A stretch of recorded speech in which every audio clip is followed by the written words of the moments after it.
Bismillah. Assalamualaikum warahmatullahi wabarakatuh. Innal hamdalillah nahmaduhu wa nasta'inuhu wa nastaghfiruh wa natubu ilayhi wa na'udzu billahi min shururi anfusina wa min sayyiati a'malina. May yahdihillahu fala mudilla lahu wa may yudlil fala hadiya lahu. Asyhadu an la ilaha illallah wahdahu la syarika lah wa asyhadu anna Muhammadan abduhu wa rasuluh. Amma ba'd. Ma'asyiral muslimin wal muslimat, ikhwani wa akhwati fid din, jamaah salat maghrib Masjid Al-Falah rahimani wa rahimakumullah. Alhamdulillahilladzi bi ni'matihi tatimmus shalihat. Tsumma alhamdulillah ala kulli hal. Tsumma Allahumma shayban nafi'an wa mutirna bi fadlillahi wa rahmatihi. Alhamdulillah, kita baru saja diturunkan rahmat oleh Allah hujan. Bahkan seolah hujan ini suatu yang langka, karena lama sekali kita tidak Allah turunkan rahmat berbentuk air hujan. Dan Bogor termasuk salah satu yang diberi Allah, karena masih banyak daerah lain dalam keadaan kekeringan. Gak usah terlalu jauh, Jakarta aja belum turun hujan, Bekasi juga demikian dan lain sebagainya. Maka Bogor identik dengan kota hujan, kita bersyukur. Dan kita belum sempat melaksanakan sholat istisqa, qadarullah telah Allah turunkan hujan. Saya ingatkan kembali, jangan sampai mengeluh dengan keadaan dan cuaca, karena hakikatnya siapapun yang mengeluh dengan keadaan dan cuaca, dia telah mencela Allah, menyakiti Allah. Dalam hadis qudsi Allah berfirman, yasubbu abdi biddahar, hambaku telah mencela aku dengan masa, cuaca dan keadaan. Wa ana ada, akulah pemilik masa yang mengatur masa, cuaca dan keadaan. Maka banyak berdoa, bukan banyak mengeluh. Berikutnya kita kehilangan sahabat sejati kita, jamaah Masjid Al-Falah, Allah yarham Pak Auto. Bagi saya, Masya Allah, beliau pengabdiannya untuk jamaah Al-Falah sangat hebat, khususnya tentang hasil masakan kari. Dan saya ingat terakhir kita duduk bareng Pak Dokter, dan itu karya beliau yang kita doakan, Allah maghfir lahu warhamhu wa'afi wa'fu anhu. Semoga Allah ampuni dosa-dosa beliau, Allah lapangkan kuburnya, Allah terima iman dan amal soleh beliau. Semoga keluarga yang beliau tinggalkan diberi kesabaran dan ketabahan, amin ya rabbal alamin. Dan untuk kita, kepergian beliau menjadi pelajaran untuk kita semua. Hakikatnya kita sedang menunggu giliran, tinggal kapan wallahu a'lam.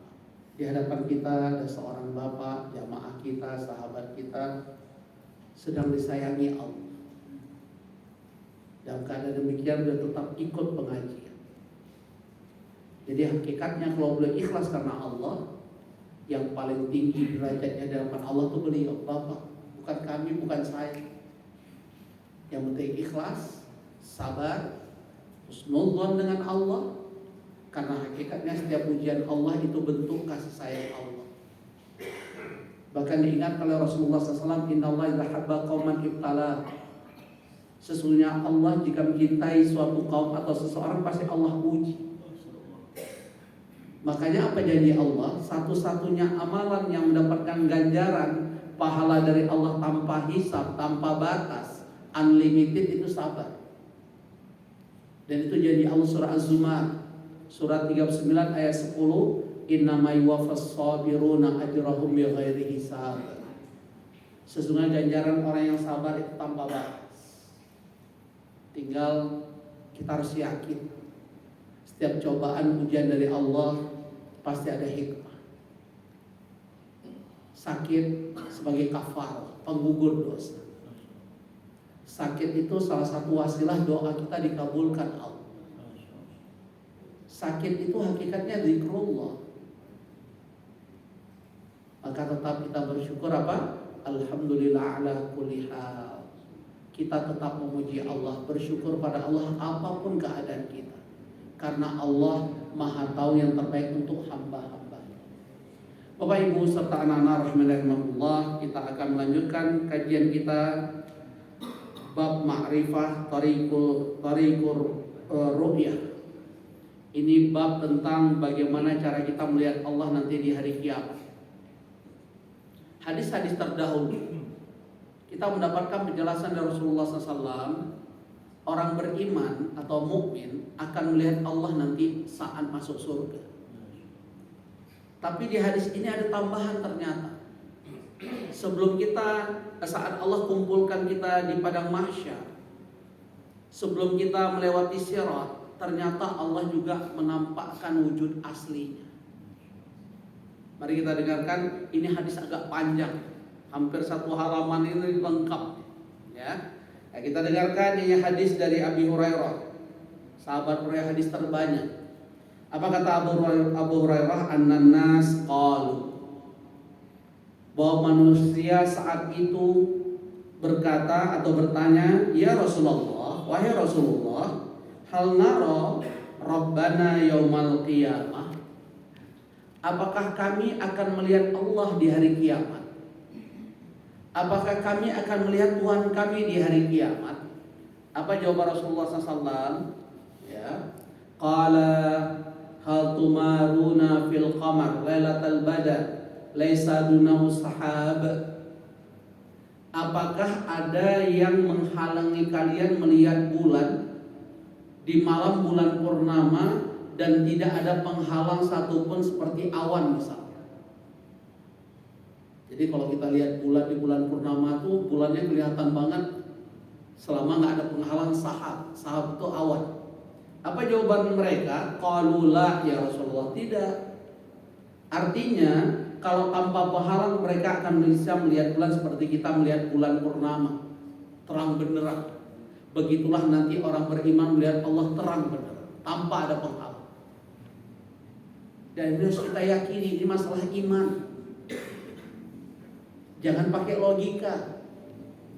Karena orang beriman tuh kata Allah dan surat An-Nur surat 24 ayat 51, innama kana qaulal mu'minin idza du'u ila Allah wa rasulih liyahkuma bainahum ay yaqulu sami'na wa ata'na wa ulaika humul muflihun. Sesungguhnya orang beriman kata Allah, apapun putusan Allah dan Rasulnya, dan Rasul menetapkan seperti perkara bahwa orang beriman nanti melihat Allah. Bahkan wujud Allah seperti kita melihat bagaimana melihat bulan di bulan purnama, artinya tidak ada penghalang. Benar-benar kita akan melihat wujud Allah dengan wujud sesungguhnya. Tapi jangan membayangkan wujud Allah seperti makhluk. Karena diingatkan oleh Allah dalam surah Asy-Syura ayat 11, laisa kamitslihi syai'un. Tidak ada makhluk ciptaan Allah menyerupai Allah. Tidak ada suatu pun yang bisa menyerupai wujudnya Allah. Jadi dia membayangkan seperti makhluk. Wa huwas samiul basir, karena dia Allah Maha mendengar dari lagi Maha melihat. Kemudian apalagi jawaban beliau untuk menjawab pertanyaan orang-orang saat itu atau sahabat saat itu, apakah kita nanti di hari kiamat melihat Allah? Maka jawaban beliau lagi yang lain memberi perumpamaan. Qala fa innakum tarawnahu kadzalika. Kalau begitu kalian akan melihat Allah seperti kalian melihat bulan di bulan purnama. Jelas terang benderang. Kemudian yusyarun nas yaumal qiyamah, maka saat itu manusia akan dikumpulkan di hari kiamat. Sebelumnya jawaban Rasulullah SAW yang kedua, fahal tumaruna fis syams laisa dunaha sahab. Saat kita melihat matahari dan saat itu tidak ada awan yang menghalangi matahari, kita bisa melihat matahari dengan jelas nggak? Terang benderang. Demikian juga orang-orang mengatakan, tidak ya Rasulullah, kami akan bisa melihat matahari kalau tidak ada penghalang dengan terang. Begitulah orang beriman nanti akan melihat wujud Allah terang benderang. Dan kita harus yakini orang beriman apa tadi? Sami'na wa ata'na. Dan semua yang disampaikan oleh Rasulullah SAW itu bimbingan wahyu dari Allah, bukan logika beliau, bukan friksi, bukan fiksi, bukan imajinasi sampai halusinasi. Ini semua apa yang beliau sampaikan terhadap pertanyaan orang saat itu, apakah di hari kiamat kita bisa melihat Allah? Maka jawaban beliau, semua ini bimbingan wahyu dari Allah. Sebagai pernyataan Allah surah An-Najm, wa ma yantiqu 'anil hawa in huwa illa wahyu yuha. Yang disampaikan beliau tentang kita akan melihat Allah bukan hawa nafsu beliau, bukan logika beliau, tapi semua bimbingan wahyu dari Allah Subhanahu wa taala. Kemudian kita lanjutkan.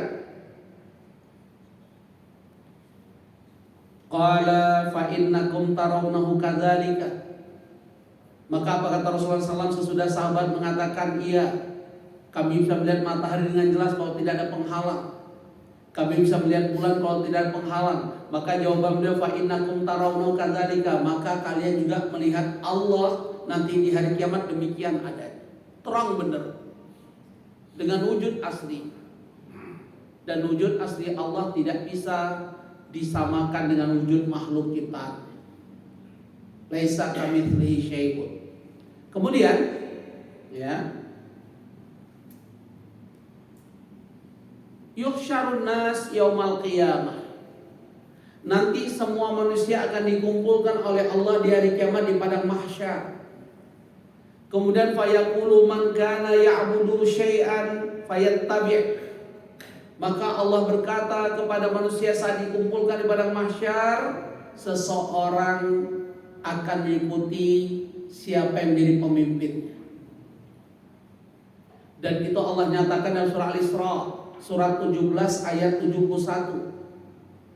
Yauma tad'u kulla unasin bi imamihim fa amma man utiya kitabahu bi yamini. Terlanjutkan di surah Al-Isra ayat 71.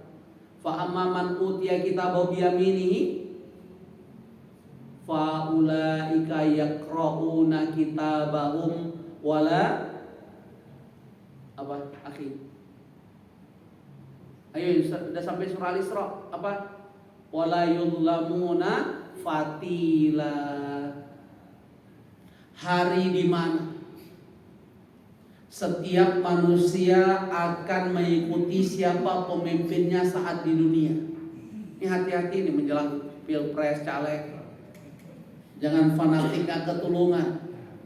Ribut di grup, nanti yang kita ributkan begitu dia dapat kue dia rangkul-merangkul. Tinggal kita yang berantem. Karena kita pernah dipertontonkan oleh Allah 5 tahun lalu kita usung seseorang, begitu dapat jabatan menteri udah lupa dia kita. Kita udah habis, udah tekor. Jangan sampai begitu. Ya, sekedar kita sudah kalau berbeda jangan sampai kita bermusuhan. Tapi saya ingatkan jangan salah pilih pula presiden 5 tahun yang akan datang. Hancur negeri ini. Saya beli inisialnya saja. Yang kemarin daftar ke KPU diusung orang rame tanpa bayar. Sedangkan satu lagi ternyata dibayar. Itu aja perbedaan. Ya. Yang satu pakai wani biro, yang satu ketulusan, keikhlasan. Demi sebuah apa? Perubahan dan keadilan dan lebih baik. Itu harapan. Nah, kita lanjutkan. Jadi hati-hati nih. Sudah diingatkan oleh Rasulullah SAW dalam hadis Sahih Bukhari ini dari Abu Hurairah tadi. Nanti di hari kiamat, dan Allah juga sudah tegaskan tadi, kita nanti di hari kiamat kita ikuti siapa pemimpin kita saat di dunia. Maka semua kita harus punya pemimpin dengan satu pimpinan, yaitu Rasulullah SAW.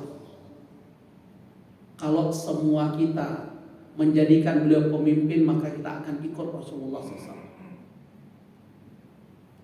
Bahkan untuk umat beliau itu disiapkan namanya air dari telaga Al-Kautsar, di mana digambarkan oleh Rasulullah SAW, siapapun yang mendapatkan satu teguk dari air telaga Al-Kautsar, orang ini selamanya nggak pernah haus. Tapi wa'iyadzubillah, ada sekelompok umat Muhammad dilarang oleh Allah menikmati air telaga itu. Sempat Rasulullah SAW membela umatnya. Dia umatku ya Allah. Apa jawaban Allah? Engkau tidak tahu Muhammad, sepeninggalan engkau mereka meninggalkan sunnah-sunnah. Jadi siapapun yang meremehkan melakukan amalan sunnah, jangan mimpi akan menikmati air dari telaga Al-Kautsar. Yang lebih parah apa? Nggak dianggap sebagai umat Muhammad kalau meremehkan sunnah.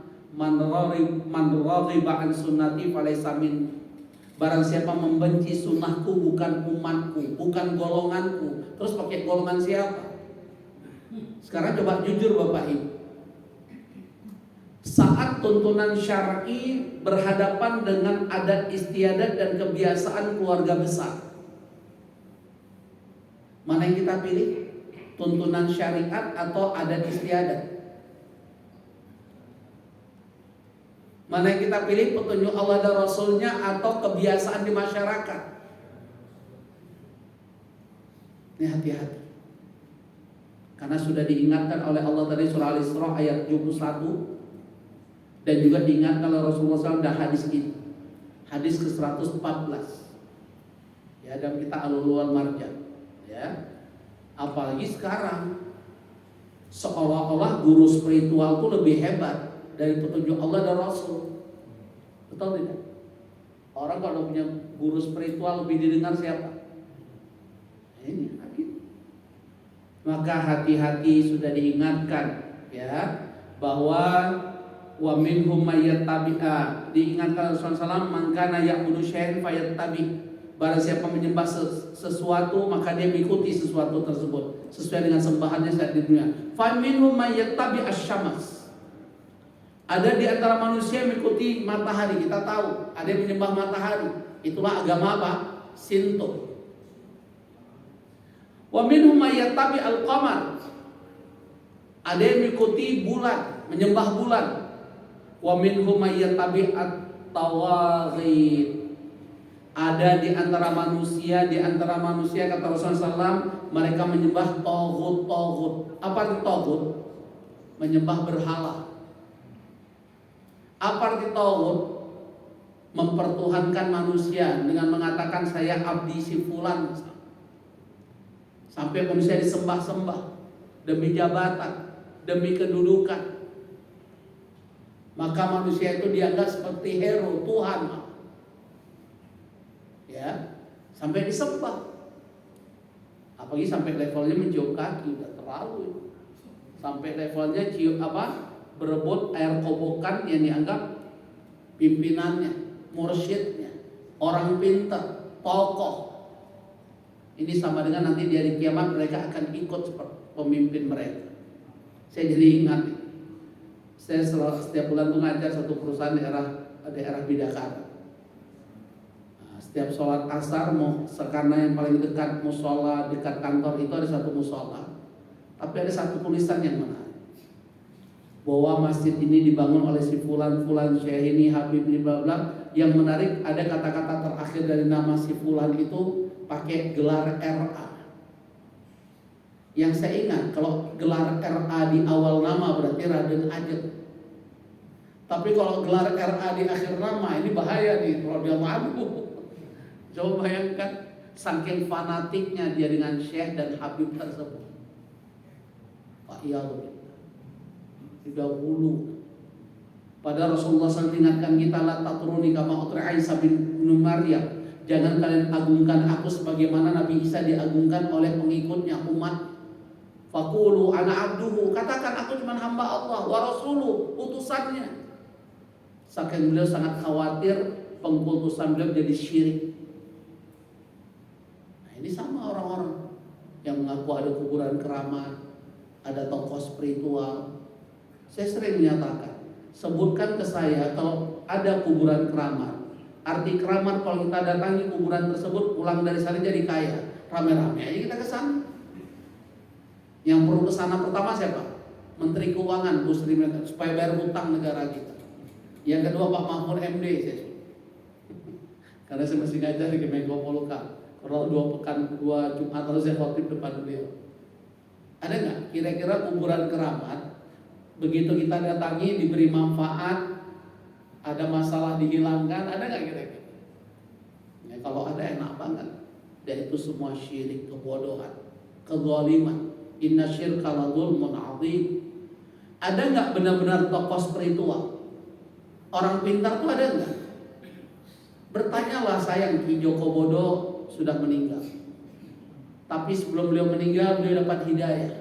Maka mengganti namanya menjadi Ki Joko Pinter. Dan dia tulis dalam Twitternya, saat aku menjadi Ki Joko Pinter kagak ada yang konsultasi. Tapi saat aku jadi Ki Joko Bodo banyak yang konsultasi. Berarti maknanya apa? Saat dia jadi Ki Joko Bodo yang konsultasi orang pinter atau orang bodoh versi ini. Itu jawabannya. Ya. Jadi ini tergantung dengan siapa kita berimam saat di dunia. Maka saya ingatkan diri saya dan kita semua, berimamlah, jadilah pemimpin kita, pengikut kita, idola sejati kita siapa? Muhammad sallallahu alaihi wasallam, ya. Wa tabqa hadhil ummah, ya, fiha munafiqun. Ternyata di tengah umat Muhammad pasti ada orang-orang munafik, kata. Karena di zaman beliau tadi sudah ada tokoh munafik. Siapa dia? Siapa tokoh munafik saat itu? Abdullah bin Ubay bin Salul.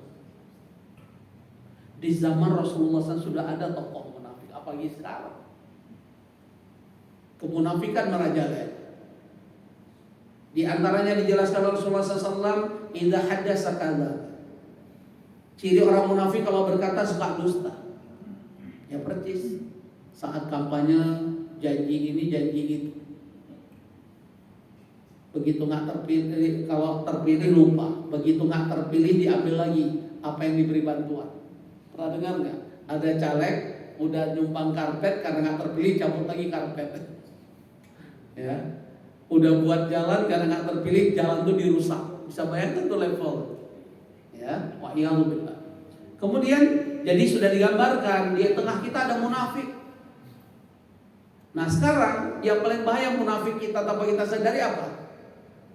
Idza qamu ila sholati qamu kusala.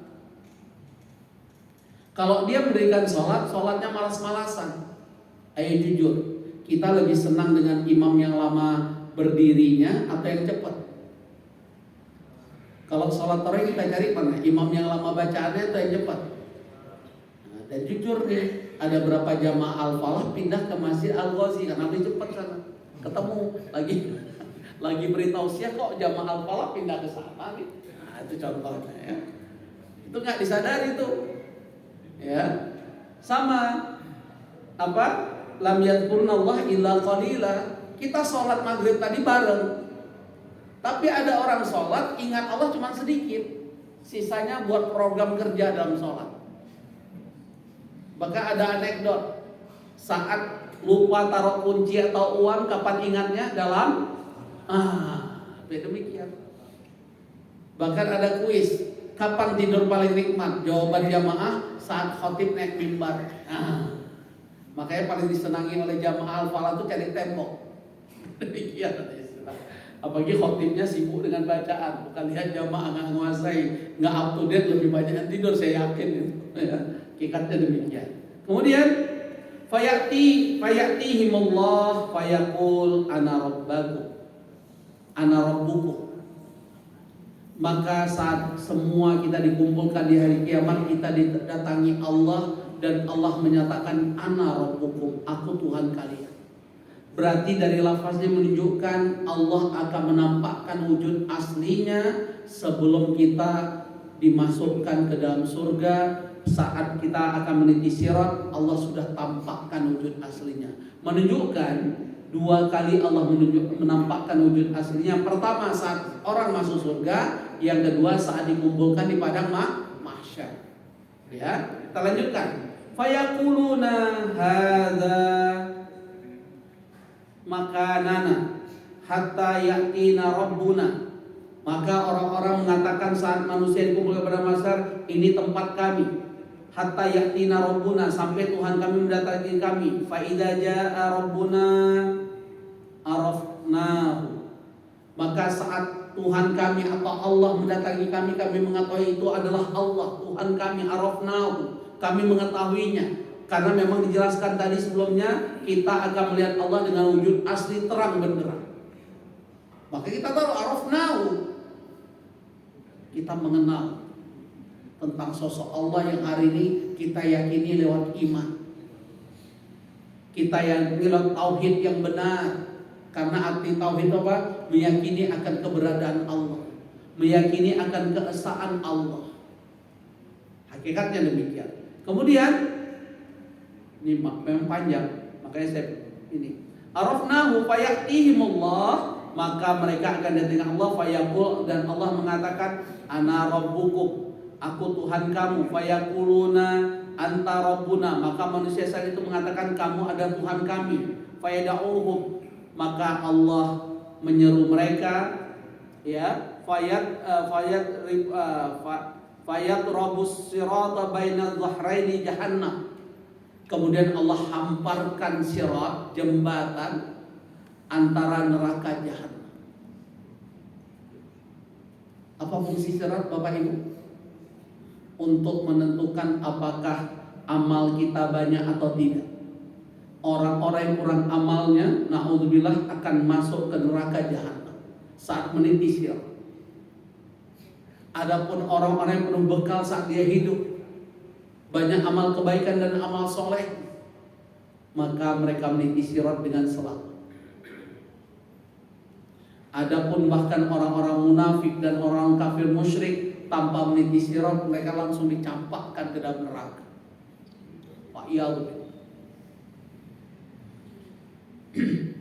Dan kita tahu di sini sebutkan Allah hamparkan jembatan sirat itu di tengah neraka jahannam. Dan kita mendapatkan keterangan Rasulullah SAW, neraka jahanam adalah neraka yang paling panas azab, yang paling menyakitkan azab. Tapi justru disitulah Allah tempatkan sirat. Kemudian fa'akuna awwalu man yajuzu minar rusul bi ummatihi. Kata Rasulullah SAW, aku yang akan pertama diizinkan meniti sirat. Maka jadikanlah beliau Rasulullah SAW imam kita, pemimpin kita, supaya kita nanti ikut bersama beliau dan amalkan sunnah-sunnah beliau, supaya kita dianggap sebagai umat beliau. Karena beliau ingatkan kita dari Sahih Bukhari yang lain, kullu ummati dakhalat jannah illa man aba. Semua umatku masuk surga kecuali yang enggan. Qalu ya Rasulullah, faman aba. Maka sahabat mendengar ada yang enggan masuk surga bertanya, siapa yang enggan ya Rasulullah? Qala man ata'ani dakhala ma'al jannah wa man asani faqad aba.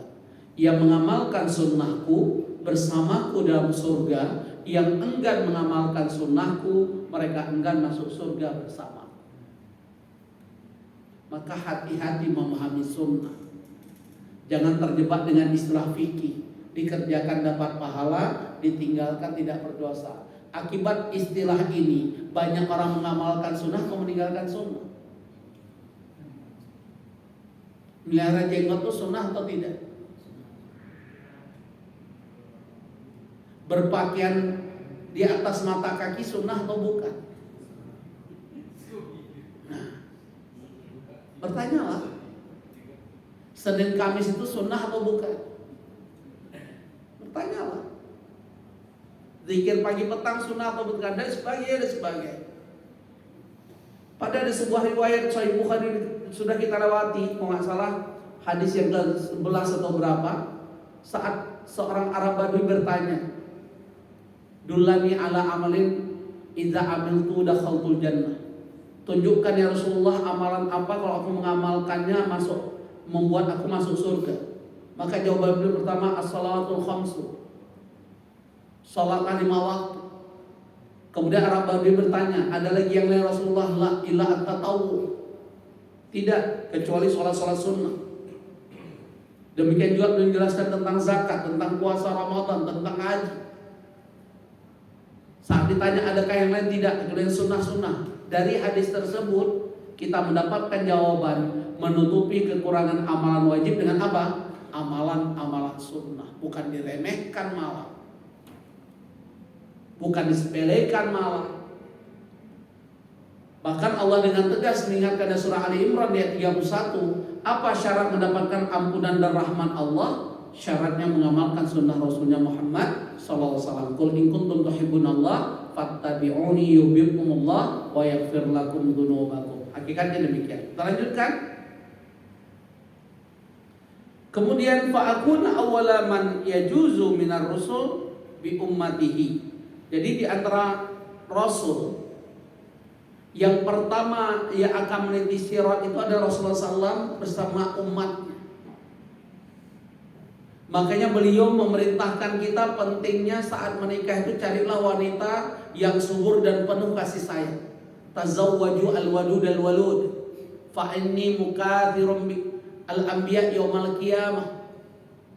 Nikahilah wanita yang penuh kasih sayang dan subur, sehingga membuat aku bangga nanti di hari kiamat karena umatku paling banyak di antara umat-umat Nabi yang lain. Nah, itu motivasi saya, anak saya 8, alhamdulillah. Itu tambah lagi. Siap Pak Nyoman. Ya, oke. Banyak anak banyak rezeki. Ya, ada aja rezeki Allah. Jangan khawatir. Ini sengaja kita motivasi yang muda-muda Pak. Saya udah tua Pak, udah 54. Ya, hakikatnya demikian. Kita lanjutkan. Kemudian wala takallamu yauma idzin hadan illa rusul. Diingatkan Rasulullah SAW, enggak ada yang bisa berbicara saat itu. Semua diam kita ya. Yang berbicara cuma Rasul. Lanjut. Wa kalamur rusul yauma idzin Allahumma sallim. Rasulullah SAW sebagai nabi yang paling mulia, yang paling utama Sayyidul Anbiya, itu yang bisa berbicara nanti di hari kiamat. Dan apa ucapan beliau? Ya Allah, selamatkan umatku, selamatkan umatku. Allahumma sallim. Saking cintanya beliau kepada kita. Sayangnya hari ini orang mengekspresi cinta pada beliau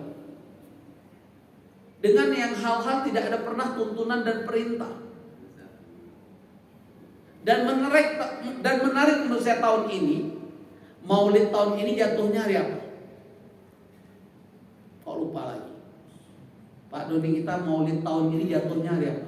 Hari Kamis. Hari Kamis, saya ingat.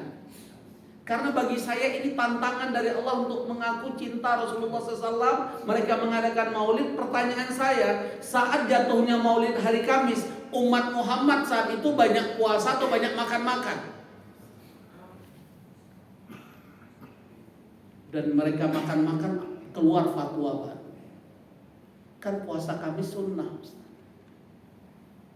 Sedangkan maulid ini kan lebih utama. Dari mana fatwa? Yang fatwa kan ulama juga, bukan hanya ustadz ulama, yang lain juga ulama, begitu dia pakai. Padahal menurut saya itu test case. Benarkah kita yang mencintai Rasulullah SAW? Padahal beliau tidak pernah meninggalkan puasa Senin Kamis kecuali ada uzur, betul. Hari ini demi peringatan Maulid dan makan-makan, saat itu yang kita lihat orang banyak makan dibanding puasa, bahkan dianggap aneh. Bahkan cuma sunnah. Bahaya sekali bahasa. Pada surah An-Nisa ayat 80, Allah ingatkan apa syarat mengaku taat pada Allah? Mengamalkan sunnah. Coba lihat surah An-Nisa ayat 80. Mayyuti'ir rasul faqad ata'a Allah. Barang siapa yang taat kepada Rasul, sungguh dia telah mentaati Allah. Apa maknanya? Orang yang mengaku taat pada Allah, taat pada Rasulnya. Apa syarat taat pada Rasulnya? Amalkan sunnah. Bukan malah remehkan sunnah, bukan malah mengabaikan sunnah. Lanjut ya. Saya cuma mengatakan itu agak aneh mengaku pengikut Muhammad dengan cara maulid, tapi begitu puasa pada meninggal. Itu aneh banget menurut saya. Ya, tapi alaihissallahu biahkamil hakimin, biar Allah menilai orang-orang tersebut. Kita lanjutkan. Wa yatakallamu yawma idzin hadila rusul wa kalamu rusul yawma idzin Allahumma sallim. Wa fi jahannam kalabib mislu syauqis sa'dan atau su'adan. Digambarkan oleh Rasulullah SAW di hadis ini. Di neraka jahanam itu ada yang disebut dengan kalabib. Kalabib ini diibaratkan oleh Rasulullah SAW seperti duri sa'adan. Ini ada di Jazirah Arab. Saya dalam syarah saya lihat ada gambar.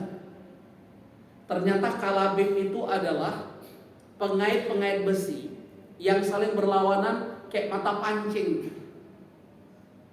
Dan ada gambar juga syauq as-sa'dan itu, duri-duri pohon sa'dan itu banyak sekali duri. Dan ini disiapkan oleh Allah dalam neraka jahanam. Wah, ya Allah. Tanya yang hobi mancing, kena mata pancing aja perih. Padahal nggak sengaja.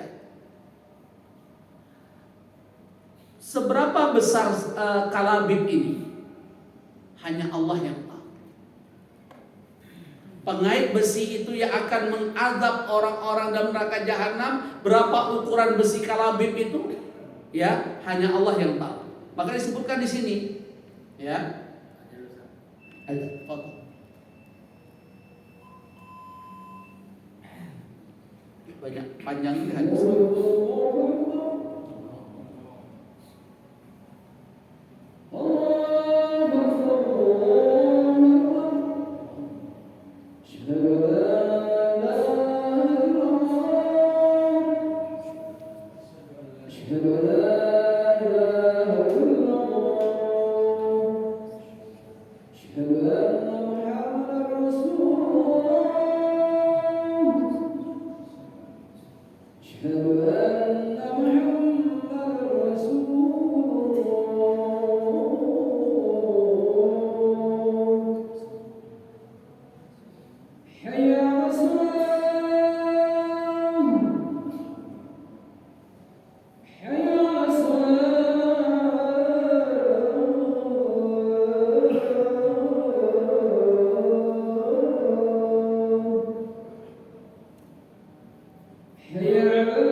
Ya, tadi kita dapat keterangan dari Rasulullah SAW saat kita dikumpulkan di pada mahsyar, nggak ada yang berbicara kecuali Rasulullah SAW.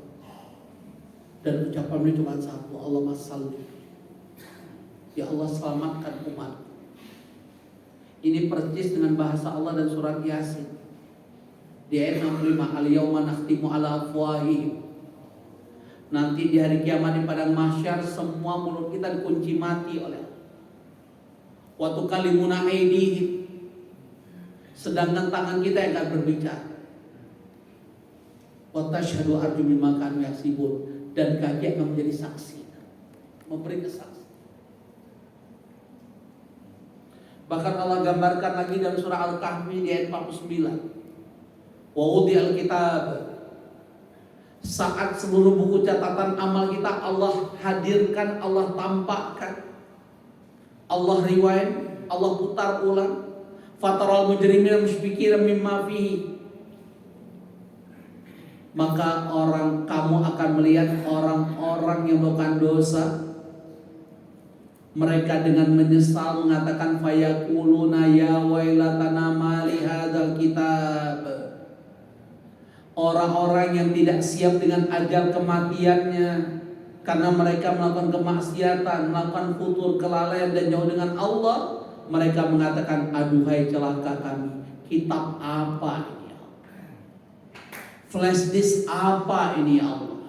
Bahkan digambarkan oleh Allah tentang kitab itu, la yughadiru shaghiratan wala kabiratan illa ahsaha. Semua jejak rekam hidup kita, baik perbuatan kita yang kecil maupun yang besar ada dan catatan kitab tersebut.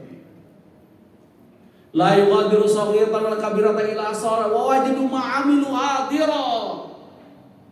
Bahkan Allah tegaskan, apa yang pernah kita perbuat Allah tampakkan, Allah hadirkan. Bahkan Allah tegaskan bahwa siapa Allah saat memberi laporan pertanggungjawaban terhadap jejak rekam hidup kita di depan makhluk ciptaannya, wala yadhlimu rabbuka ahada. Allah tidak pernah berbuat zalim kepada hambanya seorang pun. Artinya buku catatan amal kita itu murni jejak rekam kita saat kita diberi kesempatan hidup di dunia.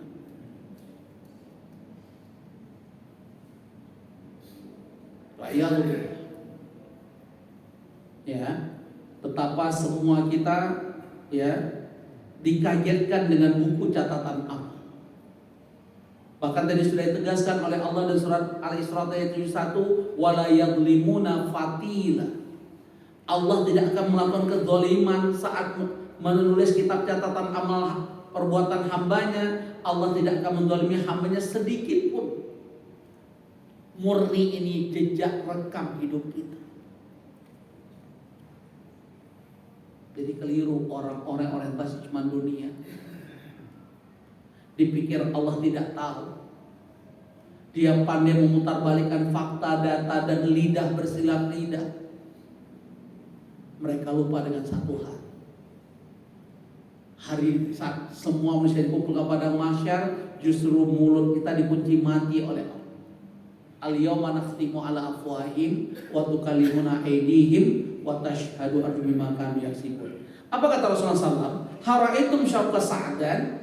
Apakah kalian mengetahui tentang durinya pohon sa'dan? Qalu na'am ya Rasulullah. Qala fa innaha mislu syauqi sa'dan.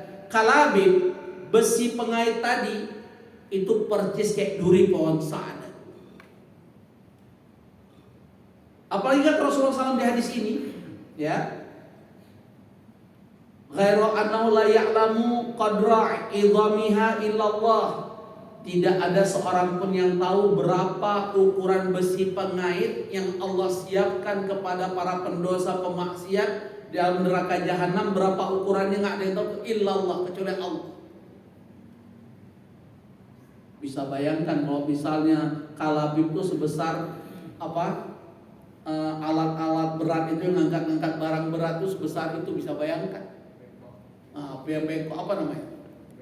Bengkok. Nah, itulah contoh. Ya. Tahtafun nas bi'amalihim. Karena semua kita nanti akan diganjarkan oleh Allah sesuai dengan amal perbuatan kita. Wa may ya'mal mithqala dzarratin khairan yarah wa may ya'mal mithqala dzarratin syarran yarah. Fa amma man thaqulat mawazinuhu fa huwa fi 'ishatin radiyah. Wa amma man khaffat mawazinu fa ummuhu hawiyah wa ma adraka ma hiya narun hamiyah. Ini pilihan kita. Faminhum mayyubaku bi'amali. Ada orang yang Allah binasakan karena amal perbuatan. Dia memilih kemaksiatan, futur, jauh dengan Allah, bermain-main dengan umur, dengan alasan masih ada hari esok, ajalku masih jauh, dan dia lupa alladzi khalaqal mauta wal hayat. Kematian dan kehidupan seorang di tangan Allah. Dan belajar kita. Bagi saya, Bang Ototo, harapan saya belum meninggalkan kita, tapi itu kehendak Allah. Bahkan yang pernah kita waktu beliau sholat, kita tahu beliau sampai pingsan, kita pikir sudah innalillah, ternyata Allah panjangkan umur beliau. Hanya Allah yang tahu. Siapa masih ada beliau? Masih ingat? Siapa namanya Pak Doni? Bapaknya waktu sholat jatuh, kita pikir meninggal sudah. Sakit ya?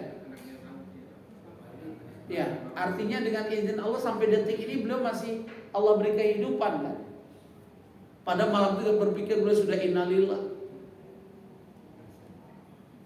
Memang keluarga beliau pasti sedih kalau malam itu innalillah. Padahal kok beliau meninggal saat sholat, Masya Allah. Tapi Allah berkehendak lain.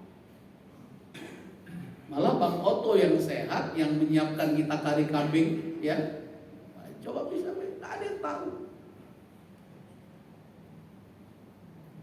Aina matakunu yurikul maut walau kuntum fi burujin musyayyad.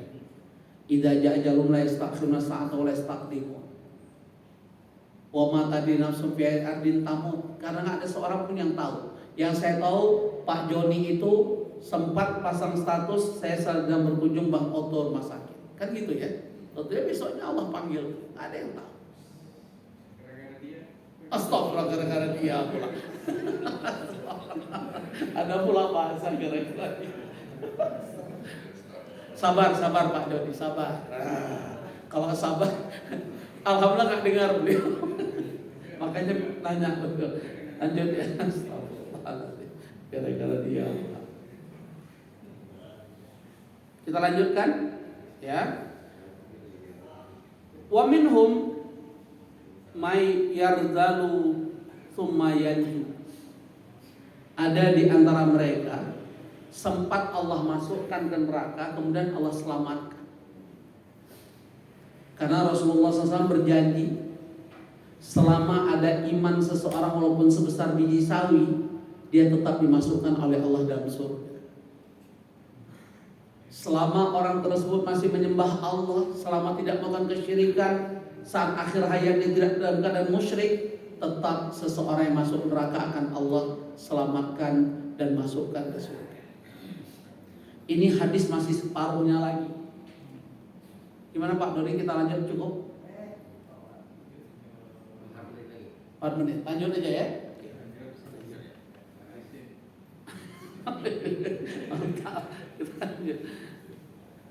Kemudian hatta idza arada Allah rahmatan man arada min ahlin nar. Allah tuh punya sifat salah satu iradah. Kalau Allah sudah berkehendak ada penduduk neraka, tapi Allah ingin selamatkan dia masukkan ke surga, itu iradah Allah. Kehendak Allah. Enggak ada yang mampu menolak kehendak Allah. Idza arada syai'an ayyakula lahu kun fayakun. Akan banyak berharap semoga pemimpin akan datang sesuai dengan ekspektasi dan doa kita. Amin. Ya, amin. Amin. Amin, cocok. Ya, kalau memang doanya amin ya. Amarallah al-malaika yakhruju man kana ya'budullah. Maka Allah perintahkan malaikat untuk mengeluarkan orang dalam neraka karena mereka pernah menyembah Allah. Kemudian apa lagi? Fayakhrujunahu. Maka malaikat mengeluarkan mereka dalam neraka wa yarifunahum bi atharis sujud. Allahu akbar. Dari mana malaikat tahu bahwa ada penduduk neraka pernah menyembah Allah, pernah bersujud di hadapan Allah? Jawaban hadis ini dari bekas jejak sujud. Tapi jangan salah dipahami. Seolah-olah kalau jidat nggak hitam bukan belum sujud. Maka saking ingin jidatnya hitam, ada saya dengar ustadz dia bakar batu bata, dia keprok di jidat. Serius ya? Maka aneh hitamnya dia. Nggak ada orang sujud hitam sepanjang ini. Nah, itu saking dia ingin demikian. Ya Allah. Jadi bersyukurlah kita.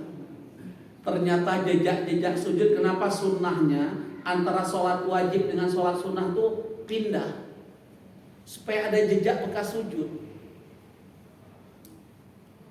Itu hikmahnya. Jangan tetap di situ. Makanya saling tukeran. Nah, doknya ilmu tukeran, jangan kekeh di situ.